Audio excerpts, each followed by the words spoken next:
오늘 빛의 잔이라는 제목을 가지고 말씀 함께 나누도록 하겠습니다. 제가 대학교 다닐 때 예수님을 전하기 위해 참 많이 발버둥을 쳤습니다. 특히 이제 사형리 들고 배운 대로 전도하려고 노력을 많이 했는데 참 좋은 기억들도 많이 있는데 때로는 좀 아픈 기억 그리고 또는 좋지 않은 기억도 분명히 남아있다는 겁니다. 지금이야 이제 전도하는 것이 그때와 좀 다른 분위기 때문에 아마 여러분이 사형리를 손에 들고 전도하는 게 쉽지는 않으실 것 같은데 그때만 해도 그런 것이 자연스러웠고 문화적으로도 좀 용납되는 상황이었었습니다. 근데 제 기억에 이 전하면 받아주는 사람보다는 받아주지 않는 사람이 더 많았습니다. 사실 번거롭죠. 듣고 싶지 않죠. 문제는 뭐냐? 듣고 싶어 하지 않는 사람 그리고 받아들이지 않는 사람에 대하여 제가 집요할 정도로 변명하여 그 사람을 굴복시키고 싶어 했다는 겁니다. 20대에 저는 혈기가 넘쳤고 비운 바 제가 만난 예수님을 믿지 않는다는 게 사실 좀 용납이 되지 않았습니다. 그러다 지옥 가면 어떻겠냐 이거죠. 그러다가 이렇게 망하면 어떨 거냐는 그 생각에 저에 대한 확고한 생각으로 그 사람을 논리적으로 굴복시키려고 했었죠. 그러나 빈곤한 나의 논리는 언제나 억지를 부정하게 되었고 말도 안 되는 우리만 이해할 수 있는 성경적 논리 가지고 그 사람을 억누르다가 나중에 언성도 높아지는 일이 제법 있었던 것 같습니다. 실제로 지하철에도 제가 한번 아는 분에게 이렇게 전도하다가 언성이 높아져서 둘 다 부끄러워서 뛰쳐나간 적이 있었습니다. 생각해보면 참 안타깝고요. 제가 그랬던 그 사람이 정말 예수 다시 믿고 싶었었겠습니까? 지금 생각해보면 참 어리석은 방법을 썼지 않았나 싶습니다. 지금은 그러한 사람도 없을 뿐 아니라 그래서는 또 안 되겠죠. 여전히 사실 지하철 타다 보면 한 번씩 예수 전다 불식지옥 부르짖으면서 가시는 이제 정말 나이 많으신 딱 제가 두 분을 알고 있습니다. 할머니 한 분과 할아버지 한 분이 계시는데 그 1호선에 또 유명하신 분들이에요. 이렇게 왔다 갔다 하시는데 무슨 얘기를 잘 하는지는 잘 들리지도 않아요. 보면 뭐 핵심적인 건 뭐 예수님 믿어 천국 가고 예수님 안 믿으면 지옥 간다 얘기를 계속 반복하시는 것 같은데 그런 식으로라도 이제 전도를 하시는 거죠. 때로는 우리가 그분들을 보면서 강야에 외치는 자의 소리다. 세례 요한 같은 자다라고 얘기해 주지만 오늘날 솔직하게 혐오감을 조성하고 교회에 대한 그릇된 인식을 심어주는 것도 한 사실이기에 그게 정말 옳은 것일까? 물론 우리가 하나님 앞에 섰을 때 누가 옳고 그러다는 저는 말할 수 없다 생각합니다. 그분은 그분 나름대로의 신앙을 지키고 있는 것이겠죠. 그러나 시대적인 분위기 안에서는 참 옳지 않는 그러다가 이제 분란이 일어나는 경우가 있지 않습니까? 막 외치며 듣기 싫어하는 사람이 있어요. 그러면 이제 그 사람도 화를 내면서 같이 싸웁니다. 그러면 또 지나가면 되는데 싸웁니다. 이제 그런 분들도 전투력이 막강하시지 않습니까? 많이 싸워보셨기 때문에 잘 싸우세요. 그러다 보니까 좀 안타까운 일들도 많이 생기고 있는 거죠. 자, 여러분의 생각에 어떻습니까? 이렇게 복음을 듣지 않는 자들과 내가 정말 열정으로 복음을 전하는데 못 믿고 알아듣지 못하는 분들에게 우리는 어떻게 해야 되고 어떤 자세를 취해야 합니까? 사실 니고데모를 우리가 설교하면서의 핵심이 그런 행동 자체가 혐오감이 될 수 있다는 사실이죠. 여러분, 복음은 안오된 거듭남이 있습니다. 위로부터 주어진 하나님의 새로운 은혜가 있다는 것이요. 그래서 복음 전함은 논리적인 변명이나 그들을 설득하는 방법이 아니라 선포입니다. 복음은 선포입니다. 언제나 복음은 선포를 전제하고 있습니다.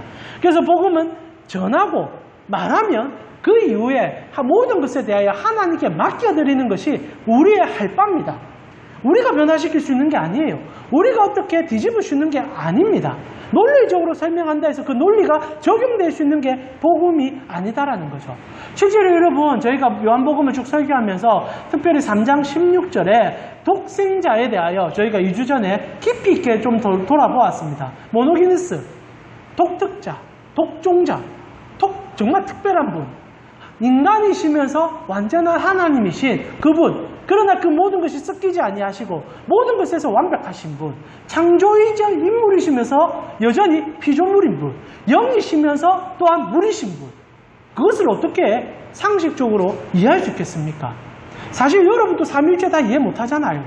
동일하게 예수 그리스도의 구원의 방편을 인간의 논리와 이성으로는 이해하기가 쉽지 않습니다. 물론 논리적으로 설명을 하긴 합니다. 그러나 그것이 받아들이는 것은 하나님께서 마음을 열어줄 때 안오된 위로부터 거듭남의 은혜가 있지 아니하고는 구원받을 수 없다는 거죠. 그래서 성도는 물론 논중으로, 논박으로 이단들이 워낙 득색하니까 우리의 신앙의 탁월함과 탁월성을 설명할 필요는 있겠지만은 그걸 가지고 싸워서는 안 된다는 거죠. 이단과 싸워야 됩니다만은 믿지 않는 자들과 논리적으로 설득시키려면 문제가 생긴다는 거예요. 오히려 삶을 통하여 그리고 기뻐함으로 주님이 나를 구원시켜 주심이 어떠함을 알고자 하는 자들의 향기 속에서 전해준다면 선포로서의 복음이 전달되지 않을까 싶기도 합니다. 저희는 실제로 2달간 이것을 알기 위하여 참 많이 노력을 했었습니다. 사실 복음이 안 오되니라는 이 하나 때문에 교회는 사실상 여러 가지 방법들을 포기하는 경우들이 참 많습니다. 실제로 한국 교회가 마케팅적 방법을 많이 활용하잖아요. 어떻게 하든 전도 잘하려고 하고 여러 가지 방법으로 사람을 현혹하려고 합니다. 그건 안 오된에 반하는 행동이죠. 저의 기억에 제가 대연동에서 어릴 때 자라났었는데 통합적에 정말 큰 교회가 하나 있습니다. 전도도 많이 하는 교회인데 아직도 제가 기억이 나는 게 있어요. 여러분에게 한번 말씀드린 적도 있는데 그 교회가 지금부터 한 20년 전이에요. 2000년대 초반에 전도 대각성 대회를 KBS에서 열었는데 경품을 걸었습니다. 가장 많이 전도한 사람에게 마티즈를 주겠다고 한 거예요. 이야, 그때만 해도 한 수백만 원 호가하는 그 1000만 원 가까이 하는 경차를 경품으로 건 겁니다. 눈 돌아갔어요. 제 막내 동생이 예수 안 믿었거든요. 그런데 전도하더라고요. 경품 받고 싶어서. 그러니까 예수 그냥 교회 가보자는 거예요. 물론 이렇게까지라도 해서 교회 데리고 오는 게 옳으냐 나쁘냐의 방법은 제가 말하고 싶진 않지만은 결국 그것이 왜곡이 되어서 참된 복음을 가리는 수단과 방법이 되어버려 한국 교회가 맹목적인 비성적인 교회로 만들어버리지는 않았는지 질문하게 되는 겁니다. 경품이 웬 말입니까? 이 은혜의 수단을 어떻게 그런 식으로 우리가 한전하고 뭔가 이렇게 사람들에게 현혹거리로 던져주셨단 말입니까? 내가 받은 구원의 기쁨은 황홀한 것입니다. 황홀함을 삶으로 살아내고 선포하며 그 황홀함에 대하여 궁금해하는 자들이 구원받을 자들이고 그들이 여러분에게 다가올 때 기쁨으로 제시하십시오. 오늘날 사실 한국교회의 가장 문제는 복음을 안 전해서가 아니라 복음을 기뻐하지 않아서 문제입니다. 복음을 안 즐거워해요. 복음을 너무나 행복하게 생각하지 않아요. 전하는 것이 목적성이 있고 뭔가 다단계 형식을 띠고 있을 뿐이지 실제로는 내가 예수로 즐거워하고 예수로 기뻐하는 사람이 너무 없기 때문에 전도가 안 되는 건지도 모르겠습니다. 오늘 그런 과정 속에서 저희는 니고데모의 이야기를 마무리하며 복음의 정수와 핵심을 한 번 더 마무리해 봤으면 좋겠습니다. 실제로 저희가 복음을 정리하는 이 니고데모의 이야기 속에서 가장 중심은 3장 16절이었습니다. 하나님이 세상을 이처럼 사랑하사, 아니 이처럼이 가장 먼저 나온 게 좋다고 얘기했죠. 원어적으로는 그렇습니다. 이처럼 하나님께서 세상을 사랑하사 독생자를 주셨으니 이는 저를 심판치 아니하시고 믿는 모든 자를 이끌어 주시는 하나님의 구원의 방법이다 라고 3장 16절에 말씀을 드렸습니다. 사실 가장 중요한 얘기고 니고데모의 모든 얘기는 3장 16절로 끝납니다. 사실 니고데모의 이야기의 시작이 복음을 이해하지 못하는 거듭남을 알지 못하는 유대인 학자의 질문으로 시작됐습니다. 물론 니고데모가 질문하진 않았지만 예수님께서 니고데모의 마음을 아시고 대질문을 하셨죠. 그러나 니고데모가 깨닫지 못하자 주님께서는 노뱀의 이야기 그리고 여러 가지 구약의 이야기 그러면서 거듭남의 얘기들을 해주시면서 3장 16절로 복음의 이야기를 마무리해 주셨다는 겁니다. 그런데 말입니다. 모든 소설이나 모든 책에는 이야기가 끝나고 나면 에필로그라는 게 담겨있고 때로는 그 이야기를 마무리해 지어주면서 정리하는 부분들이 있습니다. 그게 여러분과 오늘 제가 읽었던 본문이에요. 니고데모의 이야기는 사실상 16절로 끝납니다. 16절이 화라산처럼 폭발하는 복음의 정수예요. 그래서 저희가 한 주에 그 한 절을 가지고 사실 좀 아까웠어요. 한 2, 3주 더 하고 싶은데 그러나 시간이 너무나 부족한 관계로 좀 짤막하게 다루었지만 정수를 좀 담아드렸습니다. 그리고 나서 이야기는 끝났어요. 사실 핵심은 독생자죠. 독종자. 인간이며 하나님이신 그분이 우리를 너무 사랑해서 오셨다. 그런데 그 은혜는 우리가 하나님으로부터 주어질 때만 믿을 수 있다. 그러나 그 믿음 속에 들어갈 때 영원한 구원의 생명의 길이 우리에게 열린다. 복음의 정수를 담아줬단 말입니다. 그러면서 오늘 뒷구절에 이것을 우리에게 이제 남아있는 여러분과 처음 들었던 요한 사도의 성도들에게 설명해 주기 위해서 에필로그 형식으로 다룬 게 17절에서 21절이라는 거죠. 그리고 그 시작이 이러합니다. 우리 17절 같이 읽어보았으면 좋겠습니다. 자, 이제부터 이것은 스토리의 진행보다는 요약본이고 이때까지 우리가 들었던 니고데모의 이야기 중에 뜬구름 잡듯이 이해 못했던 것을 다시 한번 정리해주는 신학적 관점임을 이해하며 읽을 필요가 있습니다. 우리 17절 같이 한번 읽어보겠습니다. 하나님이 그로 말미암아 세상이 구원을 받게 하려 하심이라. 자, 복음을 정리해 주시면서 하나님에 대한 오해를 이제 요한 사도가 먼저 풀어주며 얘기합니다. 니고데모의 이야기가 마무리 짓자 요한은 이 얘기를 하는 거예요. 사실 요한 사도는 설교를 하고 있는 겁니다. 여러분 그걸 꼭 놓치지 않냐고 요한복음을 보셔야 돼요. 이게 그냥 사변적 뜬구름 잡는 이야기가 아니라 1세기에 요한 사도가 사역했던 요한 공동체에 어떤 문제점과 그리고 해결 방안과 복음의 정수를 설명하기 위해서 요한이 썼다는 거예요. 그리고 1세기에 사실 요한복음은 처음 복음서가 써진 이후로 제법 시간이 많이 지났습니다. 많은 사도들이 죽고 난 이후에 다시 한번 재정립이 필요한 관점에서 써졌어요. 그래서 공간복음이라 부르는 마태, 마가, 누가복음과 요한복음은 결이 많이 다릅니다. 그리고 관점도 틀릴 뿐 아니라 안 다룬 내용들을 거의 대부분 다루려고 하죠.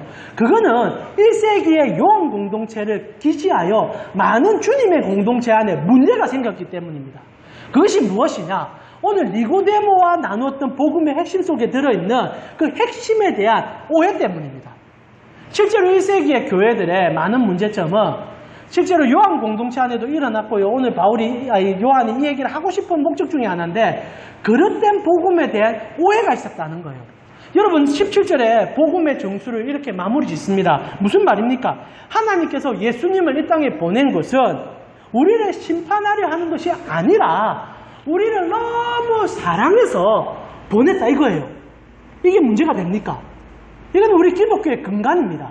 근데 이 한 구절이 사실상 교회 안의 큰 문제점에 대한 답이고 교회가 오해했던 것에 대한 풀이라는 사실이죠. 여러분 우리가 너무나 당연하게 생각하는 예수님은 사랑을 위하여 오셨다라는 것은 실제로 교회 안에 통용되지 않을 때가 많다는 사실입니다. 실제로 예수님께서 심판을 위해서 오셨다라고 생각하는 케이스들이 얼마나 많은지 몰라요. 이것을 요한 사도는 이렇게 표현하고 싶은 것 같아요. 선민사상. 교회 안의 복음은 아노덴으로 우리에게 부름을 받습니다. 하나님이 여러분을 꼭 집어서 선택하셨어요. 그러면 그것이 감사하고 기쁘고 고마워야 되는데 참 희한하게 성도들 가운데 물론 복음의 사람이 아닐 가능성도 있겠지만 나는 구원받았으니 참 안타까운 비교시 너는 구원받지 못했네. 너는 지옥의 불쏘시기네. 이런 표현을 하면서 선민사상으로 세상을 이분법적으로 나를 마치 우월적인 사람으로 인식하는 경우들이 생겼다는 겁니다. 실제로 요한 사도가 사역했던 1세기에 이런 분위기가 팽배해져 버렸어요. 유대인들이 그러다가 하나님으로부터 시급을 당했는데 처음 1세기, 그건 100년이 되지 않는 상황에도 예수님 오신 지 100년이 되지 않는 상황에도 이 선민사상은 교회 안에 파고들어서 문제점을 일으키기 시작했다는 겁니다. 그래서 요한이 얘기하는 거예요. 예수님은 심판을 위해서 오신 분이 아니다. 사랑을 위해서 오신 분이다. 그런데 교회가 이거를 오동하고 호도하여 쓸 경우가 얼마나 많은지 모릅니다.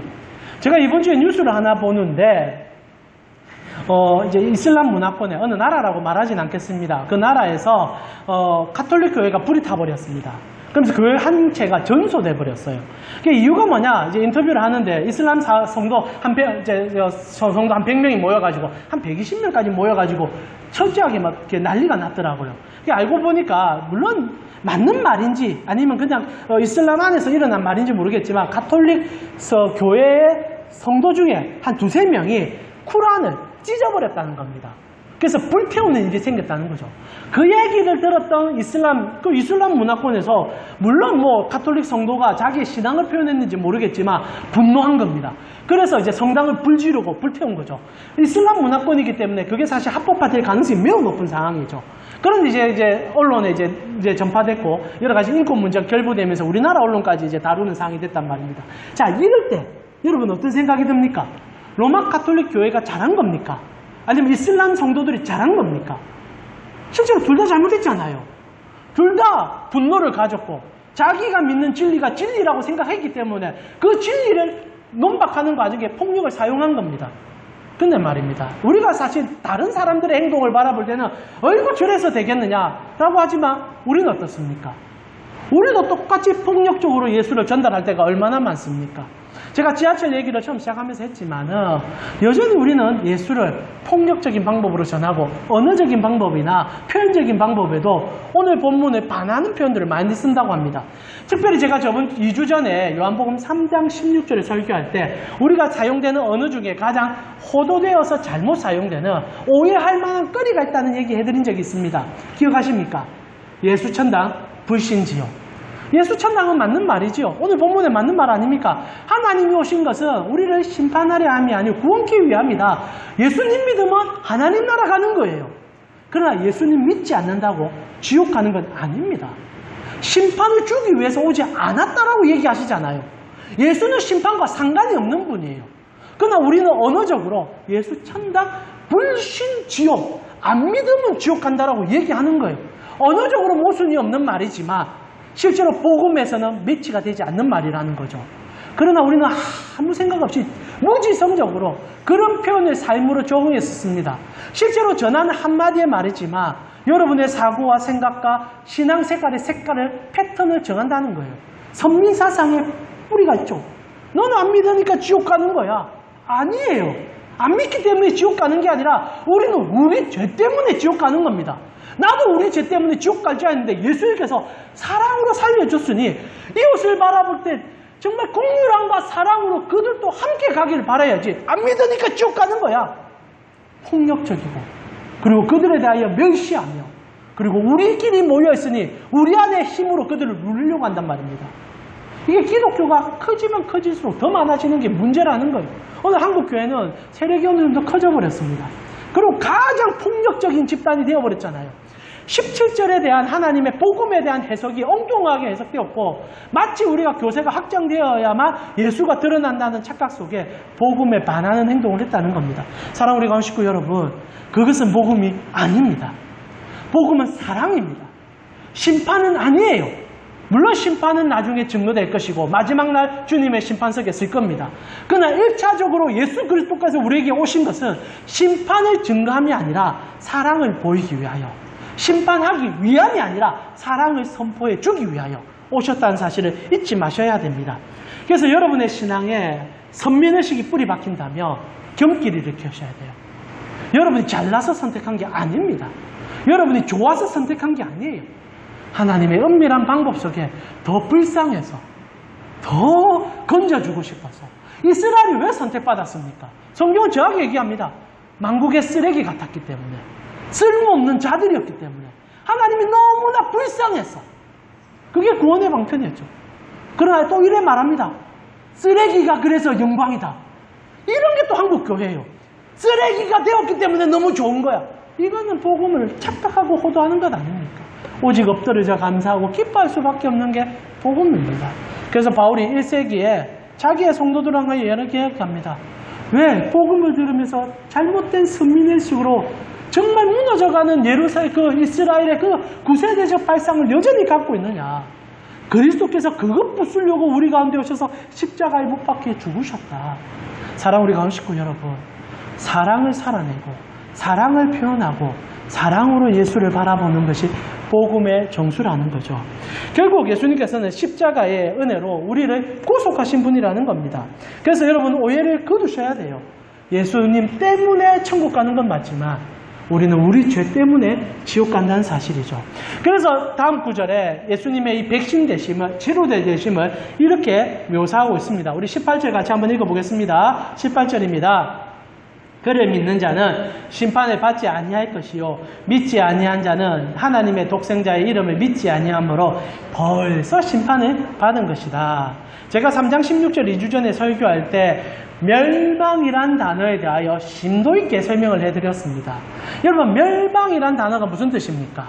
망했다, 저주받았다, 그냥 이렇게 철저하게 심판당했다, 그런 뜻입니까? 맞습니다만은 성경에서 이 멸망이란 단어가 사용될 때는 분리의 개념임을 잊지 말라라고 얘기했어요.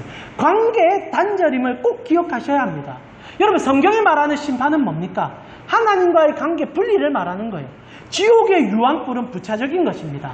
그 사람의 인생에 고통이 찾아온 것도 부차적인 거예요. 모든 심판의 정점은 언제나 하나님과의 관계에 깨어진 분리가 있다는 겁니다. 동일한 얘기를 하는 거예요. 믿는 자는 하나님과의 분리를 경험하지 않는다는 겁니다. 하나님 앞에 붙는다는 거예요. 그래서 그 이름을 믿음으로 그 축복 안에 들어간다는 얘기를 다시 한번 풀어주고 있다는 겁니다. 근데 18절에 재미있는 표현이 나오죠. 우리야 주께 붙어서 주님으로부터 심판을 벗어날 수 있는 하나님의 은혜의 사람들이 됐단 말입니다. 그러나 세상 속에 그 분리를 경험하고 있는 자들의 심판의 얘기가 여러분 18절에 과거형으로 적혀 있다는 거 보셨습니까? 이게 참 독특한 구절이지요. 믿지 아니하는 자는 하나님의 독생자의 이름을 믿지 아니함으로 벌써 심판을 받았다 얘기한다는 겁니다. 자, 여기서 단순히 지옥불에 던져지는 게 심판이 아니다라는 것을 우리가 인지하게 되죠. 그리고 관계 끊어짐이 심판임을 다시 한번 알게 된다 이 말입니다. 여러분, 세상은 여전히 하나님과 관계에 떨어져 있기 때문에 지옥이에요. 심판이에요. 고통입니다. 여러분, 그렇다면 왜 세상의 관계 떨어짐이 이미 심판을 받은 것이라고 사도 요한은 표현할 수밖에 없습니까? 여러분, 세상 돌아보면 저 세상에 걸어다니는 수많은 믿지 않는 자들이 심판받은 사람처럼 보입니까? 사실 부럽지 않나요? 정말 부럽지 않습니까? 여러분보다 잘 사는 사람, 여러분보다 잘 된 사람 보면요, 그 사람이 정말 심판받은 사람처럼 보입니까? 그 사람이 정말 안 된 사람처럼 보이세요? 아니죠. 잘 살잖아요. 잘 살잖아요. 제가 이제 양산의 신도시에 사는데, 우리 신도시 끝자락에 있는, 사실 신도시는 아니지만, 제일 우리 개성마을에 있는 시골에 삽니다. 이장님 돌아다니는 시골에 삽니다. 그런데 나오는 신도시에 나오면요, 와, 삐까뻔쩍한 아파트가 쫙쫙 세워져 있고, 외제차가 양산에 왜 그래 많은지. 양산이 사실 못 사는 동네 같은데도 외제차가 그래 많아요. 쳐다봅니다. 그리고 나름대로 다 행복한 표정을 짓고 쇼핑하고 즐기고 있습니다. 저들이 심판받은 사람처럼 보입니까? 근데 바울의 표현으로는 예수 받은 사람은 나는 심판 안 받은 사람이고, 이제 하나님으로부터 단절을 벗어버렸기 때문에 기쁨의 사람이고, 저들은 이미 심판받은 사람이라고 지금 표현을 한단 말입니다. 이 논리적으로 맞지 않는다는 얘기죠. 그러나 바울의 논지에 따라 복음을 아는 사람들은 그들을 바라보면서 사실상 너무 안타까워해야 됩니다. 왜 그렇습니까? 그것이 19절의 이야기지요. 복음이 관계 단절에 대한 얘기이며 이미 그들이 심판받았음에 대해서 증거하며 그 심판받음이 무엇인지를 설명하는 바울의 논조는 19절에 전달됩니다. 우리 19절을 다시 한번 읽어보았으면 좋겠습니다. 3장 19절입니다. 그 정죄는 이것이니 곧 빛이 세상에 왔으되 사람들이 자기 행위가 악함으로 빛보다 어둠을 더 사랑하는 것이다 라고 얘기합니다. 그 정죄는 앞에 이야기를 받아들이고 있죠. 그래서 이미 세상이 심판받았다. 자, 복음으로 구원받은 여러분이 왜 세상을 바라보면서 울어야 되고 그들을 왜 마음 아파야 되느냐. 그들은 빛 가운데 나올 수 없는 자들이고 빛이 강렬해지면 강렬해질수록 도망가는 인생이기 때문이란 사실입니다. 여러분, 다시 한번 말씀드리지만 죄라는 것, 심판이라는 것, 멸한다는 얘기는 언제나 관계의 단절을 얘기합니다. 이것이 왜 중요하냐? 여전히 저 세상에 믿지 않는 자들은 하나님과의 관계가 단절되었기 때문에 그들이 사는 삶의 모든 의미가 단 하나도 주어지지 않는다는 사실을 여러분이 복음 안에서 깨달아야 된다는 얘기죠. 제가 3장 16절 설교할 때 여러분 목이 터져라 했던 얘기 중에 핵심이 무엇입니까? 여러분, 세상을 아무리 행복하게 사는 것 같고 여전히 기뻐하는 것 같지만 그들은 여전히 어둠 속에 삽니다. 왜요? 내가 왜 태어났는지, 내가 왜 사는지, 그리고 내가 어디로 가고 있는지 아무도 모릅니다. 우리는 이것을 무지성이라 부르죠. 세상에서 무지성으로 살면 사람들이 손가락질합니다. 아무 생각도 없네. 그러나 실제로 아무 생각이 없이 사는 그 사람이 아무 생각이 없는 사람을 향하여 손가락질하는 거예요. 그러면서 그 손가락질하면서 하는 얘기가 뭐냐? 나는 그래도 돈 많이 벌었다 이 얘기예요. 나는 나름대로 번듯한 직장을 가졌다 이거예요. 봐라, 나는 이 정도 영업을 이렇게 여러 가지 성취를 이뤘다 얘기하는 거예요. 그러나 그것만큼 무지성적인 게 어디 있습니까? 그게 그 사람에게 뭘 줍니까? 그 사람에게 무엇이 됩니까? 아무것도 몰라요. 단순히 지금 이 순간에 내가 너보다 조금 나으니까 어둠의 잔치들이에요. 지금 내가 어떻게 이 땅에 왜 왔는지도 모르고 왜 사는지도 모르고 어디로 가는지도 하나도 모르는데 당장 내가 네보다는 조금 나으니까 그러니까 나는 니보다 낫고 니한테 쓴소리 할 수 있다. 이까지 소리들을 하고 있단 말입니다. 그러니 심판에 던져진 자들인 거죠. 불쌍한 자들인 거죠. 저는 단언코자 말씀드립니다. 복음을 아시기 때문에 여러분에게 확실하게 말씀드릴 수 있어요. 오히려 세상이 돈을 많이 가졌기 때문에 더 불쌍한 사람들입니다. 더 잘 살기 때문에 더 불쌍한 사람들이에요. 그들이 서울대를 갔기 때문에 더 비참한 인생들입니다. 왜? 그것이 빛인 줄 알고 착각하고 있으니까요. 여러분 분명히 말씀드릴 수 있어요. 보이는 것, 아는 것, 행하는 것으로 우리의 삶의 목적과 의미와 이해를 가질 수가 없습니다. 가짜가 가짜를 자랑하는 것에 속지 말아 주십시오. 이미 심판받은 자들의 말은 언제나 허황된 사변에 불과합니다. 목적이 없잖아요. 왜 사는지 말해주지 않잖아요. 단순히 자본주의 사회는 돈만 있으면 된다고 얘기해요. 오늘날 여러분 뉴스 들어보세요. 비참합니다. 길거리 못 나가겠어요. 전부 칼 들고 있습니다. 폐단이죠. 자본주의의 마지막 폐단이에요. 못 가지고 비교당하다가 이제 자멸해버린 겁니다. 이제 누가 죽이고 내 죽겠다. 저들을 구제할 방법이 없어요. 그들에게 여전히 좋은 직장 가지면 된다고 얘기할 겁니까? 그들에게 무엇이 있다고 말할 겁니까? 아니죠. 복음이 정답이죠. 너 같은 사람에게도 예수가 십자가에 못 박혀 사랑함으로 죽어주셨다. 너는 삶의 존재가 있고 너는 삶의 끝남이 끝이 아니다. 하나님께서 너를 지키시고 이끄시고 베풀어주는 그 사랑의 은혜가 여전히 존속한다. 너는 가치 있는 인생이다. 복음이 있는 사람들만이 할 수 있는 빛된 사람들만의 얘기죠. 그래서 여러분과 나는요, 가져서가 아니라 지금 행복한 사람들이에요. 여러분은 시작을 알잖아요. 누구로부터 시작됐습니까? 하나님으로부터. 그리고 예수 그리스도의 죽으심으로. 그리고 여러분은 왜 삽니까? 하나님 다시 만나기 위함과 오늘날도 주님과 동행하기 위하여 그분을 예배하고자 창조의 섭리 속에. 그래서 여러분은 마지막에 누구 만날 겁니까? 나는 다시 한번 예수 그리스도를 만날 겁니다. 그분이 내 인생을 점검하시고 그리고 그분이 나를 용서하심으로 기뻐할 것입니다. 잔치의 자리에 들어갈 것입니다. 그것이 우리 성도들의 가장 큰 힘 아닙니까?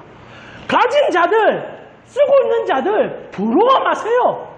어둠에 속한 자들이 두더지 눈먼 것이 서로 조금 더 잘 보인다고 축제를 할 때 다가오는 타오르는 불꽃을 모르고 있다는 거죠. 얼마 전에 하와이에 불이 붙었습니다. 얼마나 많이 죽은지 몰라요.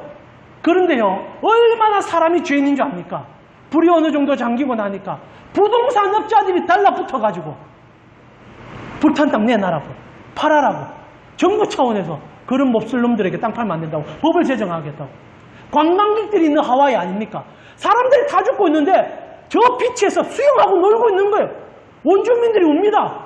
사람이 죽는데 어떻게 저렇게 관광행위를 할 수 있느냐? 이건 잘못된 거 아니냐? 이게 지금 심판받은 자들의 삶이라는 거예요. 내가 행복하면 수영하는 거예요. 네가 죽디 말디. 불타면 그 땅이 돈이 되니까 사러 오는 거예요. 그러면서 나중에 뭐랍니까? 나는 성공했다. 그때 기회를 잘 봤다. 주님이 말합니다.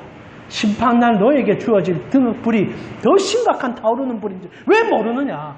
이거를 보지 못하는 자들이 세상 속에서 살아가는 자들 아닙니까? 그래서 성도가 마음 아파야 된다는 거예요. 그런데 진짜 안타까운 게 뭔지 아십니까? 그게 20절에서 21절이에요. 이렇게 마무리를 짓습니다. 자, 우리 같이 한번 20절에서 21절 같이 읽어보았으면 좋겠습니다. 같이 읽겠습니다. 악을 행하는 자마다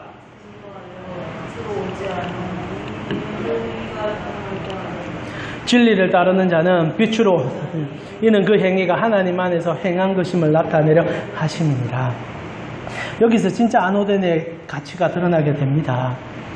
참 안타깝지만요, 저렇게 두더지 눈처럼 어두워져 가서 빛을 모르는 자들에게 그 어떤 것도 그들에게 구원의 방편이 되지 못한 얘기를 바울이 해주고 있다는 겁니다. 악을 행하는 자마다 빛을 미워하여 빛으로 못 온다는 겁니다. 여러분, 여기서 심판이라는 것을 하나님과 관계의 단절과 분리로 꼭 이해하셔야만 합니다. 여러분, 세상은요, 잘 살기 때문에 예수님께 더 못 갑니다. 그러면 세상에 못 살면 예수님께 갑니까? 그것도 아니에요. 못 살면 못 살수록 더 예수님께 안 갑니다. 무엇을 해도 예수님께 나올 수가 없어요. 그래서 성경에 물론 여러분 성경은 부자에 대해서 더 많은 포커스를 써서 그들의 심판과 정죄를 얘기합니다. 물론 그들이 더 많이 가졌기 때문에 더 못 오는 것을 얘기하고 싶은 것 같아요. 성경은 딱 얘기합니다. 그들은 잘 살면 잘 살수록 더 지옥에 가까이 갈 것이다. 못 살면 못 살수록 더 지옥에 갈 것이다. 근데 감사하게도 빛으로 나온 자들은 잘 살면 잘 살수록 주께 더 붙고 어려면 어려울수록 주님께 더 붙을 것이다. 이게 복음이다. 얘기를 하는 겁니다. 복음이 얼마나 감사합니까?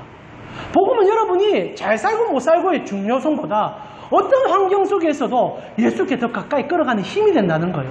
그러나 안타깝게도 믿지 못하는 자들, 믿음이 아직 없는 자들에는 무엇을 해도 심판으로 더 항하에 질주하게 되죠. 그게 하나님 탓이 아님을 꼭 기억해 주십시오. 여러분, 세상은요, 무엇을 해도 하나님에게 저항하고 하나님을 대적하려고 해요. 여러분, 얼마 전에, 여러분, 재밌는 한번 질문 하나 해봅시다.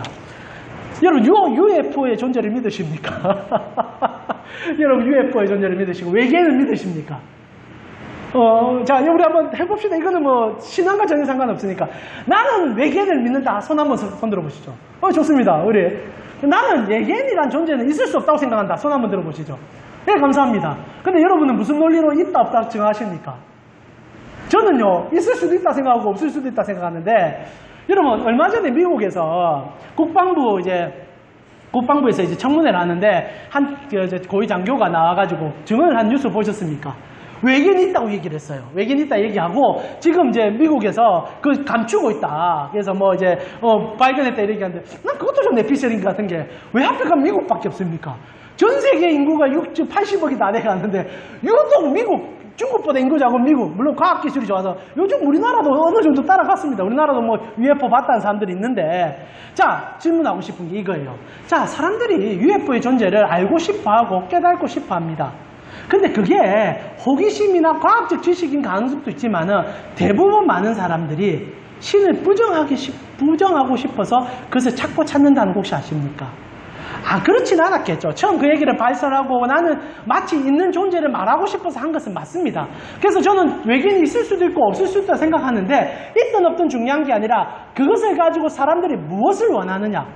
빛으로 있는 사람들은 그것을 가지고, 방금 우리 윤성인자 소리 들었는데 믿음 안에서 허틀림이 없어요. 그러나 믿지 못하는 자들에게는 그것이 더 믿지 못하는 도구가 되는 거예요. 외계인이 존재한다고? 여러분 왜 외계인이 있으면 안 됩니까? 여러분, 외계인 없으면 좀 한번 물어보세요. 여러분, 마음으로 한번 물어보세요. 외계인이 만약에 진짜 나타나서 갑자기 우리가 예배 드리는데 거대한 UFO가 밤 나타나가지고 이티가 나와서 띠리리 사랑합시다 손가락 마주친다 한다 합시다. 그럼 여러분, 신앙이 손들이 다 흔들려야 됩니까? 여러분, 예수 안 믿을 거예요. 지금 우리가 그런 수순을 받고 있다는 거죠. 한때는 진화론이 그랬습니다. 진화론이 처음 나왔을 때 진화에 대한 학설들이 인류 역사 수십억 년 얘기합니다. 물론 여러분, 무지성적으로 진화론을 무조건 부정하지는 마세요. 실제로 여러분, 우리 한국교회는 창조론만 추구하니까 젊은 지구론을 계속 주장합니다. 6천년. 그건 말이 안 되거든요. 과학적 자료로. 하나님의 창조 섭리가 6일 안에 일어났던 것을 단순히 여러분이 이성과 논리로 이해하려면 답이 안 나오거든요. 성경은 과학 지식을 전달하는 책이 아닙니다. 그렇다고 해서 진화의 모든 부분을 우리가 인정할 수는 없어요. 왜냐하면 하나님은 종대로 지으셨으니까. 그럼 우리가 믿음 안에서 어떻게 바라볼지를 고민해야 되는데, 진화론이 등장하는 순간부터 우리 신앙이 흔들린다고 생각을 해요. 제가요, 부산의 어떤 큰 교회 사역을 할 때 그 교회 교수님들이 참 많이 오셨습니다. 근데 제가 30대에 진짜 재밌는 신앙인 교수님을 만났는데, 그 교수님 뭐냐? 진화론을 어느 대학에서 강연하는, 교수하는 교수였어요. 너무 신기하지 않습니까? 지금부터 20년 전이면 한국교회가 창조과학회가 휩쓸어가지고 무지성적으로 젊은 지구론 믿고요. 마치 전부 다 사실 그 모든 이론들은 이단들이 먼저 얘기를 했던 건데, 한국교회나 미국교회가 무지성적으로 도입을 했거든요. 사실 칼빈 같은 경우에 어느 정도의 진화를 인정하는 부분들도 그의 글에 표현이 됩니다. 물론 이제 우리가 아는 지금처럼 말하면 단세포에서 우연히 빅뱅이라서 그런 건 아닌데, 물론 그런 것도 우리가 믿을 거리도 안 되겠지만은, 중요한 것은 제가 그래서 그 교수님을 그 교회에서 만난 거예요. 그리고 나서 그 교수님께서 우리 이제 교회 교육자들이 제법됐었거든요. 우리 담임 목사님께서 그 교수님을 초빙해가지고 강의를 한번 해달라 했은 겁니다. 진화론이 어떤 건지. 우리가 사실 진화론을 안 들으려고 하거든요. 지금이야 좀 나아졌었습니다만은 여전히 여러분의 연배들을 보면은 그냥 길을 다 들어맞고, 불신앙이야, 진화론은 다 썩었어, 우월한 유전자, 그딴 소리는 어디서 막 하는데, 들어는 보셔야 될 거 아닙니까? 무슨 얘기 하는지. 그래서 그때 이제 그 교수님 모셔놓고요, 이제 부산에 좀 유명한 대학의 교수님이 와서 들었습니다. 그냥 진화론의 일반적인 얘기를 하고, 그런데 이제 요즘의 학설들은 다윈의 학설을 다 따르지는 않는다. 참 많은 변화가 있고 가지가 있고, 그래서 소위 말하는 빅뱅 이론을 믿는 사람도 있지만 그렇게 하면서 얘기한다. 쭉 들었습니다. 다 듣고 나서 저는 아직도 그때 30에 무지성적인 신앙인이라 그게 좀 안 와닿더라고요. 어떻게 신앙인이 진화론을 가지고 손으로 물었습니다. 교수님, 제가 집사님이라고는 안 했어요. 교수님, 하나님께서 그러면 천지를 창조하신 게 맞습니까? 질문을 했어요. 교수님 당황하시는 거죠. 즉 교회에서 자기가 집사인데 목사가 갑자기 네 예수 믿는 거 맞냐 이 질문한 거니까 얼마나 당혹했습니까? 그러면서 이제 그 집사님이 저에게 이 말을 하셨어요. 목사님, 그땐 전도사였죠. 전도사님, 저는 믿습니다. 저는 믿어집니다. 제가 아는 학문이 부정적인 게 많고 거의 대부분이 예수 안 믿는데 저는 믿습니다. 그러나 목사님, 전도사님, 신앙의 부분은 이제 전도사님께서 더 공부하셔서 풀어내 주시면 안 됩니까?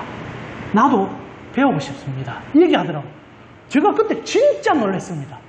그때 제가 해안을 했어요. 아, 진화론이 예수 믿는데 방해가 안 되구나. 단순히 일같이 그냥 조금 교과서에 배운 게 아니라 석사, 박사 미국에서 유학을 해도 이거 믿음과 상관없을 수 있는 거구나. 안오덴이구나. 예수 믿는다고 고백하잖아요. 물론 자기 학문과 부딪히는 게 많아서 여전히 실험하지만 진짜 신앙인이에요. 신자예요. 예수님이 자기 죄 때문에 죽었다고 믿어요. 고백해요. UFO. 뭐가 문제가 됩니까? 외계인이 와서 손가락 내밉니다. 아무 문제 안 돼요. 여러분, 피조 세계의 모든 것이 하나님이 다 지으셨습니다. 여러분, 영물도 하나님이 지으셨잖아요. 사탄과 마귀를 지었어요. 신학적인 여러분 얄팍한 수단 같은 얘기지만 꼭 알아야 될 얘기가 하나 있습니다. 여러분, 마귀와 천사를 하나님 만드셔서 우리 영물을 압니다. 우리가 때로는 그것을 보지는 않지만 존재함을 알고 있죠. 외계인도 뭐 비슷한 존재가 아닐 수 있나 싶긴 한데 여러분, 참 재밌는 게 이겁니다. 꼭 기억하세요. 여러분, 아무리 외계인이 다가오고 지구에 무엇이 나타나도 걱정하지 마십시오. 구원은 오직 인간만에게 주어집니다. 여러분, 천사와 마귀가 구원받았다는 얘기 들어본 적 있습니까? 그들은 구원과 상관없는 존재입니다. 여러분, 사탄이 어떻게 존재했습니까? 물론 뭐 성경에서 정확히 얘기는 하지 않지만 뭐 루시퍼라는 존재가 하나님을 대적하다가 추락해가지고 그때 동조했던 많은 천사들이 뭐 악한 영이 되었다. 그렇게 성경이 이제 에스겔서에 이제 묘사를 좀 해낸단 말입니다.